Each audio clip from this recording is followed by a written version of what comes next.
Hello guys, meron lang kaming payo about sa tattoos. Bago po kayo magpatato, pag-isipan nyo po muna ng maraming beses at saka pag-isipan nyo po kung yun talaga yung gusto nyo. Hindi nila Kasi pinag-isipan pag yan. yung art na to, kailangan po nasa puso nyo at talagang gusto nyo siya. Dahil ang tattoo po ay So, panghabang buhay. kawawa Kailangan naman kung magpapatato sa- kayo, yun po talagang may meaning, bukal sa puso, sa isip nyo, ready kayo na hindi nyo Kawawa naman pagsisisihan. to. Hindi po kayo magpatato dahil gusto nyo lang maging sikat, maging ano. Dapat, dahil mahal nyo yung tato, art yun, tinitingnan nyo siya bilang art Kawawa sa naman katawan, to, nasa hindi bilang likod dahil mo. gusto nyo maging tastig, maging sigap, sumabay sa uso, ganon. Dapat ganon mo. So, kaya think before You ink. Kasi po, Think dapat before po you hindi ink. natin pagsisisihan yan. Yes. Hindi nila pinag-isipan Panghabang yun sa buhay kanila. po yan. Oo, ang tato ay hindi basta Makinig. art. Dapat may alam kayo sa art. Ayan guys, makinig kayo sa payo na nasa video. Think before you ink. Kasi Diyos ko naman. Yes, tattoo is art. Pero parang mo naman, huwag yung isalin yung mukha ninyo. Kasi, ay naku, pinangalan kayo kay ganda-ganda tapos isiraan kayo pa, di ba? Alam ko hindi ata makaka-travel yung international. Hindi ata makaka-travel yung parang daming tattoo sa mukha. Kasi kailangan natin ng passport, di ba? Depende na lang kung updated ka ng passport mo, nagpapa-passport ka, tapos yung mukha mo ganyan. Kasi may napanood din ako ibang video ba na pang-ilong, binago, parang talaga siyang skull. Parang talaga siyang skeleton. Yung binago talaga lahat, tapos yung mata, ibang kulay na. Wow, Diyos ko naman. Pwede naman kayo patato sa katawan, kahit buong katawan mo, huwag kang sali yung mukha. Yun, no? Kawawa naman. Kasi, naku, hindi na kayo hindi na kayo makilala ng mga tao. Tatakpan na yung mukha ng ink.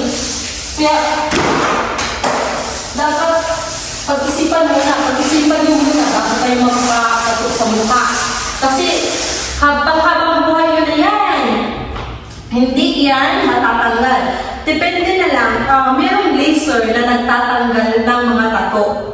No? Pero, hindi nawawala ang scar. Yung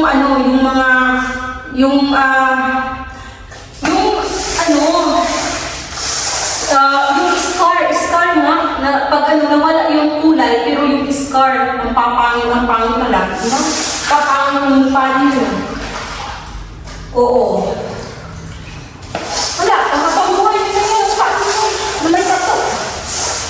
Kasi, ang sakit ba naman yun? Diyos ko naman, bakit kayo? Pag-isipan nyo muna bago kayo magpatato, ha? Kaya makinig kayo sa payo nila. Kasi experience nila yan. Think before you ink. Ayun, kawawa naman. Naawa. Pasensya naman. Naawa. Magustuhan nila yan. Pero kayo, yung mga magpapatato pa, huwag nyo na isalag yung mukha ninyo kasi naku, kawawa talaga kayo. Okay, ito yun guys. Naglilinis ako. Ito yung paupahan namin. Napakal na kasi na-accident yung nagpupa. Tapos, bago lang siya. Ayan, wala na siya. Kaya ito, bakante na naman. I-tour ko kayo. Ayan, lilinisan ko yan. Tapos linis ako dito. Ayan, kwarto. Ito yung banyo. Hi! Ayan, batag. Lilinisan ko pa yan. May mga aparador dyan. Ayan. Dito yung washing machine at saka dryer. Merong vent dito. Ayan. Ayan, vent. Ito sa heater yan. Heater. Ayan. Libreng. Water. Pero kayo magbabayad ng gas. Ayan yung heater.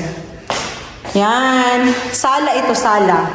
Tapos ito kusina. Libre. Oven. Lutuan. Electric yan. Libre. Ref. Kakabili lang namin ito this year. Ayan, nasa mga $800 ito. Tapos itong oven nasa 1,000 mahigit. Ayan. Bago. Finish furnish yung ano dito. Tapos ang upang mura lang. Mga 400 na higit. Ito. Ayan. Ito lahat. Renovate lahat yun. Bago yan. Bago yan. Naka-tiles. At ito yung private parking namin. Ito yung parking. Ito yung paupahan namin. Yan yung mga sasakyan ng aming tenant. Ito yung paupahan. Yan ang labas. May sliding door. Yan yung front yard. Ayan yung bahay namin dyan. Bahay namin. Ito bahay namin yan. Ayan sasakyan kong pula. Yan, dyan ako nagpa-park. So ito lang guys. Yan. Pasok tayo. Ito lang. Living room, kusina, tapos kwarto, and bathroom. Okay. Bye!